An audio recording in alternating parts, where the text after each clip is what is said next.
जीवित, पवित्र और सामर्थ्य नाम में जय मसीह की।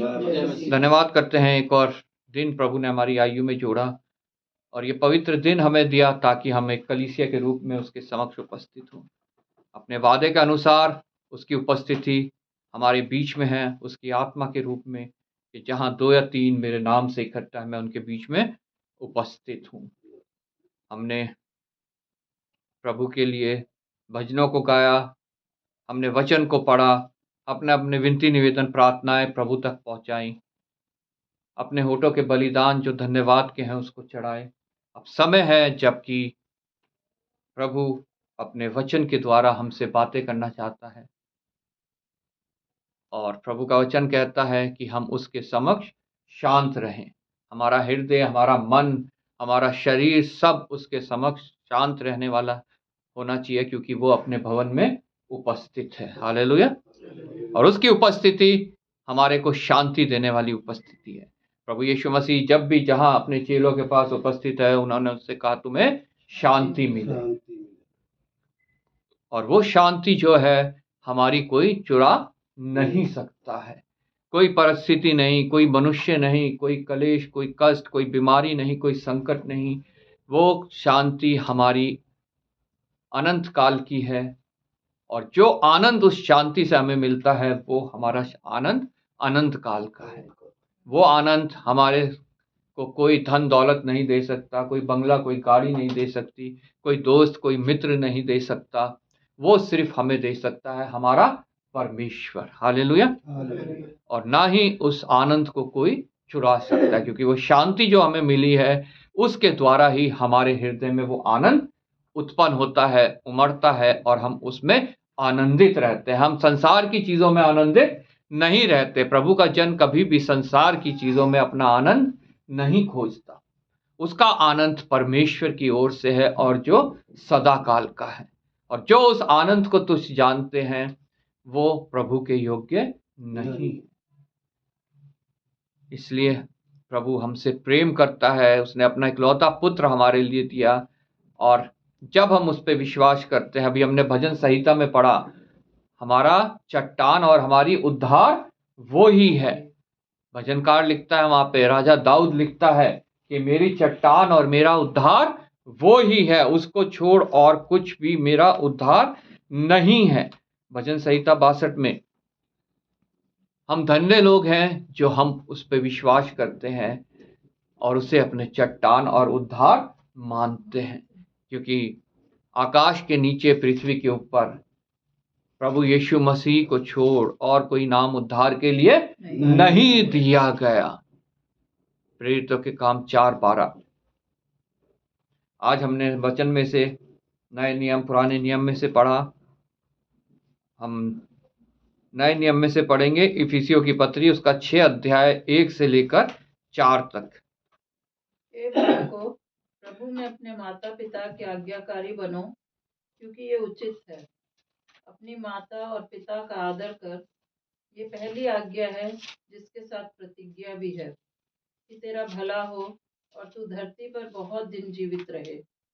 हे बच्चों वालों, अपने बच्चों को रिस ना दिलाओ, परंतु प्रभु की शिक्षा और चेतावनी देते हुए उनका पालन पोषण करो। आइए प्रार्थना करें। धन्यवाद पिता परमेश्वर, धन्यवाद करते हैं प्रभु तेरे वचन के पढ़े और सुने जाने के लिए। जो पिता परमेश्वर जीवित है, जो सत्य है, जो निश्चय अपना कार्य करता है और सामर्थ्य है। प्रभु ये वचन पिता परमेश्वर आज हमारे जीवनों में भी कार्य करे। जो कुछ इससे हमारे जीवन में तू परिवर्तन करना चाहता है वो परिवर्तन पिता परमेश्वर हमारे अंदर होने पाए और ये वचन यहाँ तक स्थिर न रहे, यहाँ से निकल के प्रभु और पिता परमेश्वर लोगों तक पहुँच के उनके जीवन में भी कार्य करने पाए। आए हुए प्रत्येक जन को तेरे हाथों में सौंपता हूँ। हृदयों की भूमि को तैयार करके जब वचन का बीज पड़े तो नाश न हो बल्कि बहुतायत से फल लाए। प्रभु पिता अपने आप को भी तेरे हाथों में सौंपता हूँ। पिता मुझ में कोई योग्यता नहीं, कोई काबिलियत नहीं, कोई सामर्थ्य नहीं। प्रभु तो अपनी आत्मा के द्वारा पिता परमेश्वर मुझे सामर्थ्य देता है प्रभु, और पिता परमेश्वर मुझे इस्तेमाल करता है। आज भी पिता परमेश्वर वो प्रबल वचन मुझे दे पिता, जिससे मैं साहस के साथ पिता परमेश्वर सुसमाचार का भेद पिता परमेश्वर जाहिर करने पाऊँ। मैं नहीं प्रभु, मैं नहीं, तू पिता परमेश्वर मुझ में से बोल, और पिता परमेश्वर सिर्फ और सिर्फ तेरी वो सत्य वाणी हम सुनने पाए, जो हमें कायल करे, कन्विक्ट करे, और पिता परमेश्वर तेरे प्रेम में प्रभु हमें और आगे बढ़ाए, तेरी सामर्थ में और आगे बढ़ाए। आदर महिमा तुझे देते हुए प्रभु यीशु के नाम से मांगते हैं, आमीन। इफिसियों 6 अध्याय 1 से 4 तक अभी हमने पढ़ा। यहाँ पर अभिभावकों को एक चेतावनी है और बालकों को भी एक चेतावनी है। हे बालकों, प्रभु में अपने माता पिता के आज्ञाकारी बनो, क्योंकि यह उचित है। हे बालकों, प्रभु में अपने माता पिता के आज्ञाकारी बनो, क्योंकि यह उचित है। उचित और उचित जो है वो हमें इस वचन के द्वारा पता चलता है कि क्या उचित है, क्या अनुचित है, क्या सही है, क्या गलत है। ये वचन हमारे जब हम पढ़ते हैं उसके द्वारा ये हमें ज्ञान मिलता है, क्या सही है, क्या गलत है। अभी हमने नीति वचन में पढ़ा, कितनी शिक्षाएं उसमें हमने पढ़ी, और ये भी उसमें हमने पढ़ा कि हमें कैसे अपने बालकों का पालन पोषण करना है, हमें कैसे उन्हें मसीह में आगे बढ़ाना है कि शैतान उन्हें चुरा कर नाश ना करे, उनको घात ना करने पाए। हे बालकों, परमेश्वर का वचन एक चेतावनी दे रहा है बालकों को जो मसीह परिवार में जन्मे हैं, उनके लिए यह चेतावनी है। इफिसियों की कलीसिया के अंदर संत पौलुस ने जो है इस बात को किया, क्योंकि उसने वहां देखा होगा कि जो बालक है वो अपने माता पिता का कहा नहीं मान रहे हैं, और उसने वो चेतावनी ये दी, हे बालकों, प्रभु में अपने माता पिता के आज्ञाकारी बनो। कहां से उसने इसको उठाया? निर्गमन की पुस्तक उसके 20 अध्याय उसकी 12 आयत से, जो व्यवहारिक आज्ञा में पहली आज्ञा है, और वो यहां भी लिखा है जब हम इफिसियों की पत्री पढ़ते हैं। पहली 4 आज्ञाएं जो है वो परमेश्वर के विषय में है, 10 आज्ञाओं में यहां पे भी लिखा हुआ है। इसमें जब हम 5वीं आयत जो है, पहली 4 जो है वो परमेश्वर के विषय में है, उसके विश्राम दिन के, उसके और मूर्ति पूजा के विषय में है। लेकिन 5वीं आयत जो पहली आयत व्यवहारिक आयत है, तू अपने माता पिता का आदर कर। तू अपने माता पिता का आदर कर। आदर करना, अगर हम अपनी माता पिता का आदर करते हैं तो हम निश्चय उनकी आज्ञा को भी मानेंगे। यहां पे सिर्फ संसारिक माता पिता नहीं, हमारा एक और पिता है जो परम पिता है, जो परमेश्वर है। प्रभु का वचन उसके लिए भी हमारे को कह रहा है कि हम अपने स्वर्गीय पिता की का आदर करें, और जब हम उसका आदर करते हैं, सबसे पहला उससे प्रेम करना। अगर प्रेम करते हैं तो हम उसका आदर भी करेंगे, और जब आदर करते हैं तो हम उसकी आज्ञा को भी मानेंगे। और उसकी आज्ञाएं कठिन नहीं, ये वचन हमें बताता है, उसकी आज्ञाएं कठिन नहीं। जब पहला यूहन्ना की पत्री उसके 5वें अध्याय में हम पढ़ते हैं, उसकी आज्ञा कठिन नहीं। ऐसे ही जैसे हमारा परमेश्वर ने हमें आज्ञा दी है हमारे भलाई के लिए, वैसे ही हमारे संसारिक माता पिता भी हमारे को आज्ञा देते हैं हमारी भलाई के लिए। वो उसमें हमारा कुछ भी नुकसान हमारे संसारिक माता पिता नहीं चाहते, और हमारा स्वर्गीय पिता भी कुछ हमारा नुकसान नहीं चाहता। इसलिए उसने संसारिक माता पिता हमारे को दिए ताकि उनके द्वारा वो हमारा पालन पोषण कर सके, हमारे को अच्छे बुरे का ज्ञान दे सके, हमारे को वो आज्ञा दे सके जो हमारे भलाई की। हे बालकों, प्रभु में अपने माता पिता के आज्ञाकारी बनो, क्योंकि यह उचित है। ये उचित क्यों है? आगे लिखा है, अपनी माता और अपने पिता का आदर कर, वह पहली आज्ञा है जिसके साथ प्रतिज्ञा भी है।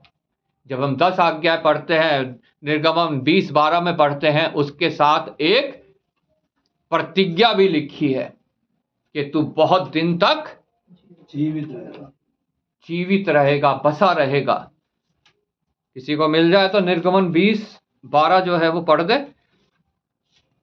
तू अपने पिता और अपनी माता का आदर करना, जिससे जो देश तेरा परमेश्वर यहोवा तुझे देता है, उसमें तू बहुत दिन तक रहने पाए। उसमें तू बहुत दिन तक रहने पाए, मतलब तू दीर्घ आयु हो, तेरी उम्र लंबी हो और तू वहां बहुत दिन तक रहने पाए। हालेलुया। हालेलुया। अगर हम बहुत दिन तक रहना चाहते हैं, हम दीर्घ आयु चाहते हैं, तो हमें अपने माता पिता का आदर करना बहुत आवश्यक है। और जो बालक उनको तुच्छ जानता है वो परमेश्वर के योग्य भी नहीं है। फिर वो कितना भी परमेश्वर से कहता रहे, मैं तुझसे प्रेम करता हूं, तेरा आदर करता हूं, तेरी आज्ञाओं को मानता हूं। अरे जिनको मैंने तुझे दिया है, तेरे माता पिता जो संसार में तेरे भलाई के लिए तुझे आज्ञा दे रहे हैं, तू उनका तो तूने आदर किया नहीं, उनसे तो तूने प्रेम किया नहीं, तू कैसे कह सकता है कि तू मुझसे प्रेम करता है? हालेलुया। हालेलुया। इसलिए प्रभु का वचन चेतावनी एक दे रहा है, अपनी माता पिता का आदर कर, उसकी आज्ञाओं को मान। ये छोटे बच्चे से लेकर एक बुजुर्ग तक के लिए यह है, क्योंकि माता पिता सभी को दिए गए हैं। हालेलुया। कोई भी इस पृथ्वी पे बिना माता पिता के नहीं जन्मा। प्रभु यीशु मसीह बिना पिता के जरूर जन्मे, लेकिन बिना माता के वो भी नहीं जन्मे। इसलिए माता का दर्जा पिता के दर्जे से ऊंचा है। हालेलुया। एक माता का दर्जा पिता के दर्जे से ऊंचा है। और जो जन अपने माता पिता का आज्ञा नहीं मानता, उसका कहना नहीं मानता, उनका आदर नहीं करता, वो परमेश्वर के योग्य नहीं है, वो नष्ट हो जाएगा। प्रभु के वचन में हमने पढ़ा, वो नष्ट हो जाएगा। इसलिए सब लोगों को ये चेतावनी आज वचन के द्वारा मुझे, आपको, सबको मिलती है कि हम अपने माता पिता की आज्ञा माने, उनका आदर करें, ताकि परमेश्वर की ओर से हमें दीर्घ आयु मिले, हम लंबे समय तक इस पृथ्वी पर रहने पाएं, और हम भी अपने बालकों को जो है वो परमेश्वर से आज्ञा पाकर उनको आज्ञा दें, ताकि उनका जीवन भी सुधरने पाए, उनका जीवन भी संवरने पाए, और शैतान उनके जीवन को भी नाश ना कर दे पाए। हालेलुया। अपनी माता और पिता का आदर कर, यह पहली आज्ञा है जिसके साथ प्रतिज्ञा भी है। अगर ये परमेश्वर ये आज्ञा कभी नहीं देता अगर वो माता और पिता को सबसे ऊंचा दर्जा इस संसार में नहीं देता। परमेश्वर के बाद पहली आज्ञा क्या है? सबसे ऊंचा दर्जा परमेश्वर को, और उसके बाद माता और पिता को। और जो इस बात को नहीं समझता है वो परमेश्वर के योग्य नहीं है। फिर शैतान उसे चुराता है, नाश करता है और घात करता है, और अपने साथ उस गंधक और आग की झील में ले जाने वाला है। हालेलुया। इसलिए हमारे को अपने माता और पिता की आज्ञा का पालन करना बहुत आवश्यक है। आज मेरे पास समय है, आज आपके पास समय है, आज प्रत्येक जन के पास समय है कि वो इस बात को जांचे कि क्या मैं अपने माता और पिता की आज्ञा का पालन करता हूं, क्या मैं अपनी माता और पिता का आदर करता हूं कि नहीं करता हूं। और नहीं करते हैं तो आज भी हमारे पास मौका है कि हम प्रभु के चरणों में आएं और उससे सीखें। आज भी वो 10 आज्ञाएं हमारे पास हैं। वो सिर्फ उस समय इजराइलियों के लिए नहीं थी, वो आज भी मेरे और आपके लिए हैं। सर्वप्रथम प्रेम परमेश्वर से, और उसके बाद अपने माता पिता से। सिर्फ मसीही समाज में ये नहीं सिखाया जाता, आप किसी भी धर्म की पुस्तक उठा के देख लें, सब में माता पिता सबसे पहला स्थान परमेश्वर का, दूसरा स्थान माता पिता का है। सब में यही शिक्षा दी जाती है, अपने माता पिता की आज्ञा मानो, अपने माता पिता से प्रेम करो, अपने माता पिता का आदर करो, क्योंकि पहले गुरु तुम्हारे वो ही हैं। संसार में जब तुम आए, पहले गुरु तुम्हारे वो ही हैं। बाद में तुम्हारे शिक्षक जो है वो हैं, लेकिन पहले गुरु तुम्हारे माता पिता हैं। एक मुहावरा है, गोविंद गुरु दोई खड़े, काके लागू पाए। परमेश्वर और गुरु मेरा दोनों है, मैं किसके पैर पहले पढ़ूं? लेकिन वचन सिखाता है पहले किसके पढ़ना है? परमेश्वर के, और फिर अपने गुरु के। जो तुम्हारा प्रथम गुरु है, तुम्हारे माता और पिता। हालेलुया। इसलिए अगर हम दीर्घायु चाहते हैं, हम अच्छा जीवन चाहते हैं, हम अनंत जीवन, सबसे बढ़कर हम उद्धार, हम अनंत जीवन चाहते हैं, तो हमें अपने माता पिता का आदर करना, उनकी आज्ञाओं को मानना बहुत जरूरी है। क्या लिखा है कि तेरा भला हो और तू धरती पर बहुत दिन जीवित रहे।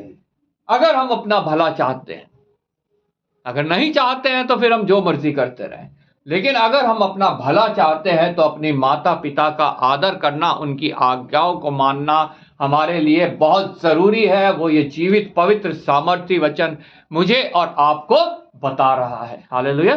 कोई ये मेरी वाणी नहीं है, कोई और किसी की वाणी नहीं है, ये हमारे परमेश्वर की वाणी है, जो हमें चेतावनी दे रही है। अगर हम अपना भला चाहते हैं और बहुत दिन तक जीवित रहना चाहते हैं, तो हमें अपने माता पिता का आदर करना बहुत आवश्यक है, बहुत जरूरी है।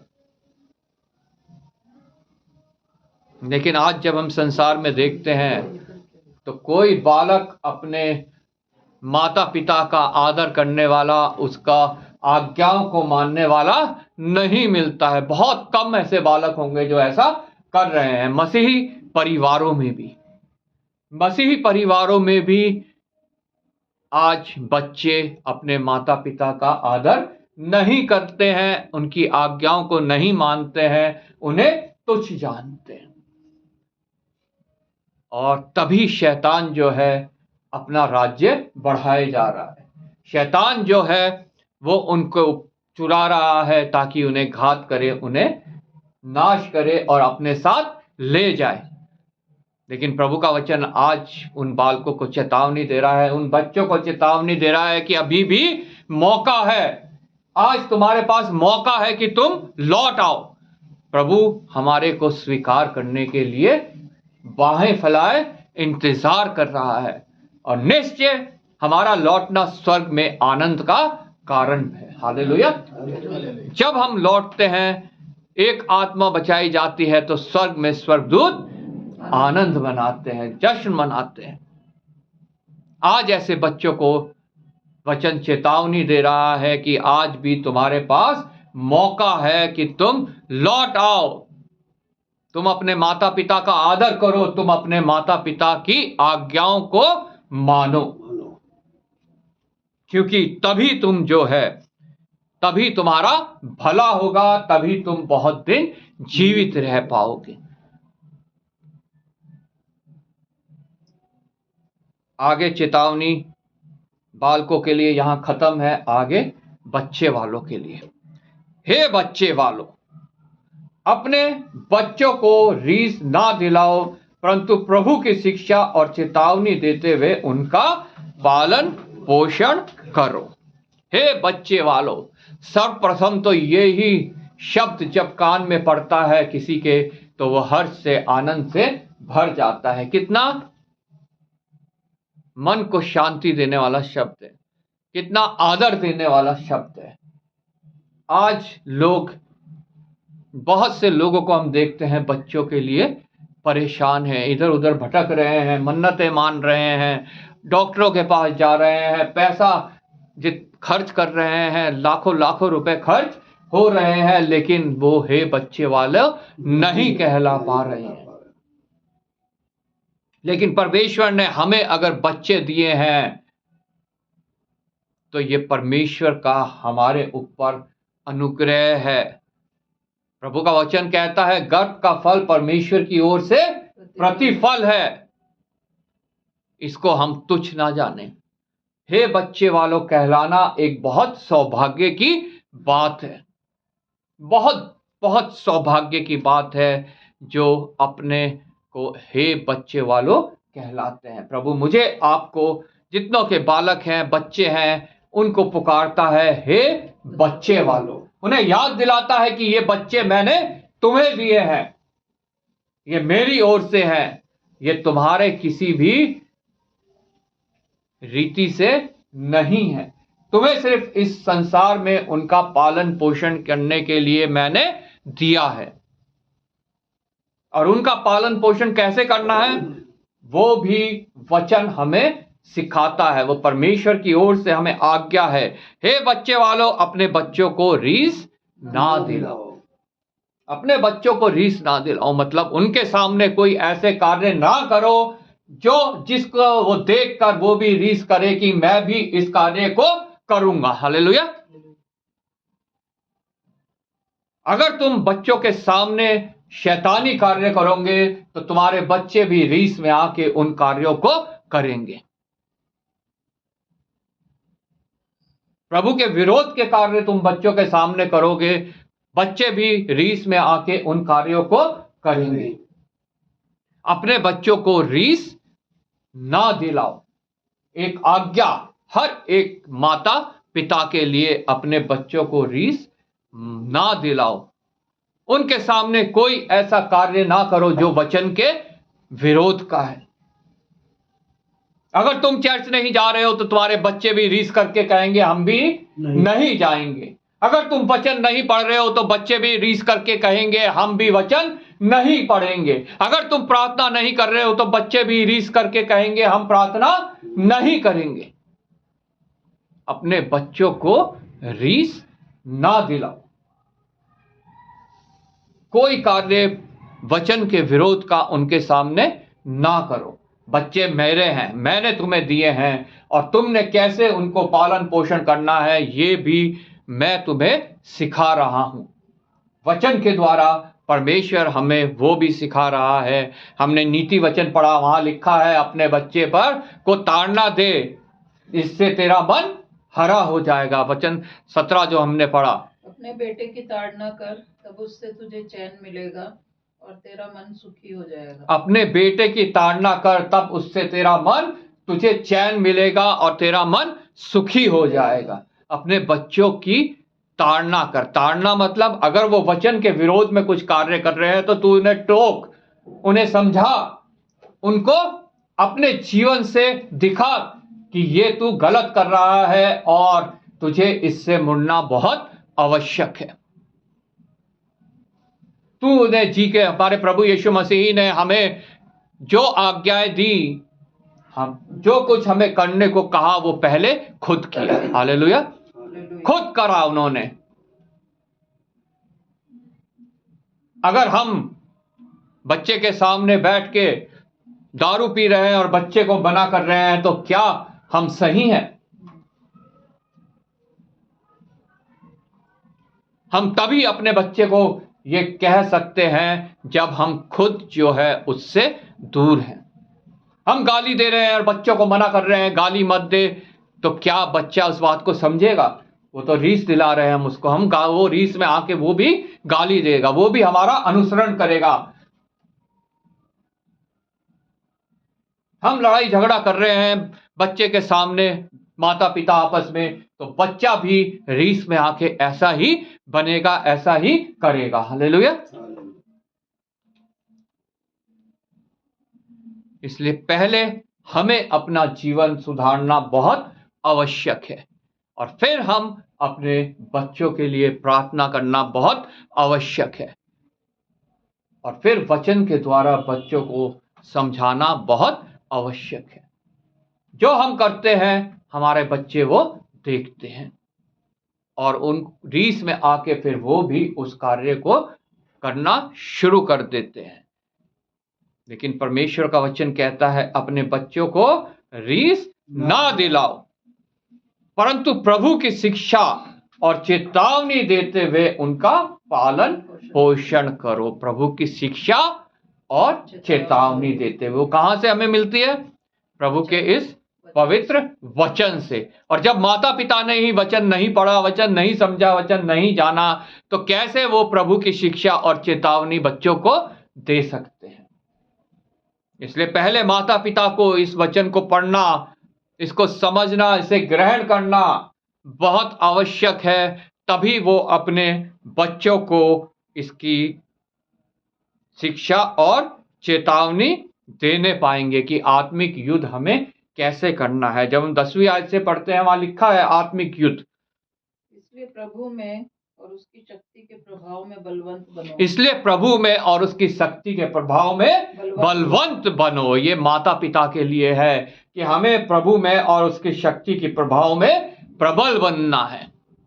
हमें संसारिक जीवन नहीं जीना, हमें शारीरिक जीवन नहीं जीना, हमें शैतानी जीवन बच्चों के सामने नहीं जीना है, बल्कि हमें प्रभु और उसकी शक्ति में के प्रभाव में बलवंत बनना है। Hallelujah, hallelujah. आगे, परमेश्वर के सारे हथियार बांध लो कि तुम शैतान की युक्तियों के सामने खड़े रह सको। परमेश्वर के सारे हथियार बांध लो कि तुम शैतान की युक्तियों के सामने खड़े रह सको। माता पिता ने परमेश्वर के प्रभाव में प्रबल नहीं हुए, उसके हथियार नहीं बांधे हैं, तो शैतान पहले उनको गिराएगा और फिर उनके बच्चों को गिराएगा। इसलिए पहले माता पिता को सारे हथियार जो हैं बांधने हैं, परमेश्वर के सारे हथियारों को धारण करना है, ताकि शैतान की युक्तियों के आगे वो खड़े रह सके। और जब वो शैतान की युक्तियों के आगे खड़े रहेंगे, वो प्रभु के विरोध के कार्य नहीं करेंगे, तभी जो है बच्चे भी उनका अनुसरण करेंगे, तभी बच्चे भी उन बातों को जानेंगे, उन बातों को मानेंगे। लिखा है, क्योंकि हमारा ये मल युद्ध लहू और मांस से नहीं, परंतु प्रधानों से और अधिकारियों से और इस संसार के अंधकार के हाकिम से और उस दुष्ट की आत्मिक सेनाओं से है जो आकाश में है, मतलब शैतान और उसकी सेना से। हमें जीतना किसी मनुष्य से नहीं है, लड़ना किसी मनुष्य से नहीं है, हमें अपनी आत्मा से लड़ना है कि शैतान जिस आत्मा को चुराना चाहता है उसे चुरा ना पाए। हमें परमेश्वर की आत्मा को ग्रहण करके उससे बल पाना है, उसके सारे हथियार बांधने हैं, ताकि हमारे को शैतान नाश ना करने पाए और हम उसके साथ नरक में ना जाने पाए। इसलिए 13वीं आयत से, इसलिए परमेश्वर के सारे हथियार बांध लो कि तुम बुरे दिनों में सामना कर सको और सब कुछ पूरा करके स्थिर रह सको। बुरे दिन क्यों बांधने हैं? बुरे दिनों में, तब जब शैतान अटैक करता है, उन दिनों को प्रभु का वचन यहां कह रहा है बुरे दिन। अगर हम निर्बल हैं, हमारे पास परमेश्वर का हथियार ये वचन की दोधारी तलवार नहीं है, तो हम शैतान से हार जाएंगे। प्रभु यीशु मसीह के ऊपर भी वो बुरे दिन आए जब वो विल्डरनेस में थे, वो जब उन्होंने 40 दिन ना खाया ना पिया, वो उनके बुरे दिन थे, भूख प्यास कमजोरी। लेकिन शैतान ने जब आके उनके ऊपर अटैक किया तो उन्होंने इन वचनों के द्वारा जो है सामना किया और विजय पाई। वही विजय हमारे बुरे दिनों में भी, जब हम कलेश में है, दुख में है, बीमारी में है, संकट में है, समस्याओं में है, घटी में है, कमी में है, दुख तकलीफ में है, डर भय चिंता में है, शैतान हमारे ऊपर आके अटैक करता है। लेकिन अगर हमारे पास परमेश्वर का हथियार है तो हम उसके अटैक से बच सकते हैं, हम उसको जवाब दे सकते हैं। ठीक है, हम कमजोर हैं, प्रभु यीशु मसीह कमजोर था, भूखा प्यासा था, 40 दिन कुछ नहीं खाया ना पिया, मनुष्य था, आज मनुष्य 40 दिन कुछ ना खाए पिए तो कितना कमजोर हो जाएगा। वही कमजोरी उनके अंदर भी थी। उनको लालच दिया, रोटी पत्थर को कहा रोटी बन जाए। उनको कहा कगूरे से कूद जा, परमेश्वर संभाल लेगा, सब कुछ तेरे को मैं दे दूंगा संसार में जो है। आज शैतान हमें भी यह लालच देता है, लेकिन प्रभु यीशु मसीह ने वचनों के द्वारा उनका सामना किया, इस हथियार के द्वारा उस शैतान का सामना किया। आज मुझे और आपको प्रभु यीशु मसीह ने दिखाया करके और तब हमें सिखाया कि हमें इस हथियार को लेकर शैतान का सामना करना है। Hallelujah, hallelujah.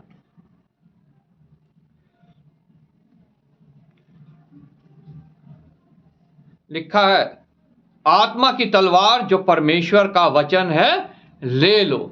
और बातें भी लिखी हैं, लेकिन सबसे जरूरी आत्मा की तलवार जो परमेश्वर का वचन है ले लो। 17वीं आयत में लिखा है दूसरे भाग में, और आत्मा की तलवार जो परमेश्वर का वचन है ले लो। आज ये परमेश्वर का वचन मुझे और आपको मिल रहा है, हमें इसे लेना है, इसे ग्रहण करना है। हो सकता है कल को ये हमें मिलना बंद हो जाए, क्योंकि ऐसी परिस्थितियां आनी है कि जब ये वचन हमारे को मिलना बंद हो जाएगा। शद्रक मेशक अबेदनगो के ऊपर ऐसी परिस्थितियां आई, वो गुलाम बन के दूसरे देश में उन्हें ले जाया गया और ये वचन मिलना उन्हें बंद हो गया। दानियल के ऊपर ये परिस्थिति आई, ये वचन मिलना उसे बंद हो गया। लेकिन अगर ये वचन हमने आज ले लिया तो ये सदा के लिए हमारे हृदय में रहने वाला है, जैसा उनके हृदय में था। और उन्होंने इस वचन के द्वारा उस आग पे विजय पाई। दानियल ने उन सिंहों के ऊपर विजय पाई। हालेलुया। आज हम भी अपनी हर परिस्थिति के ऊपर इस वचन के द्वारा विजय पा सकते हैं। आमीन। इसलिए पहले हमें अपना जीवन प्रभु को समर्पित करना है पूर्ण रूप से, और फिर अपने बच्चों के लिए प्रार्थना करनी है, उनको परमेश्वर के वचन के द्वारा जो है शिक्षा देनी है, उनको परमेश्वर के वचन के द्वारा समझाना है। हे बच्चे वालों, अपने बच्चों को रीस ना दिलाओ, परंतु प्रभु की शिक्षा और चेतावनी देते हुए उनका पालन पोषण करो, क्योंकि मैंने तुम्हें उन्हें दिया है और मैं तुमसे उनका जवाब मांगूंगा। वो जवाब मुझे देना है, वो जवाब आपको देना है। इसलिए बच्चों के लिए भी एक चेतावनी है, अपने माता पिता का आज्ञा को मानो, उनका आदर करो और उनकी आज्ञाओं को मानो। और माता पिता के लिए है कि उनको परमेश्वर के वचन के द्वारा उन्हें रीस ना दिलाओ, परंतु परमेश्वर के वचन के द्वारा चेतावनी देते हुए उनका पालन पोषण करो। हालेलुया। प्रभु आपको इस वचन के द्वारा आशीष दे। मैं राजेश्वरी से रिक्वेस्ट करूंगा प्रार्थना में अगुवाई करें वचन के लिए।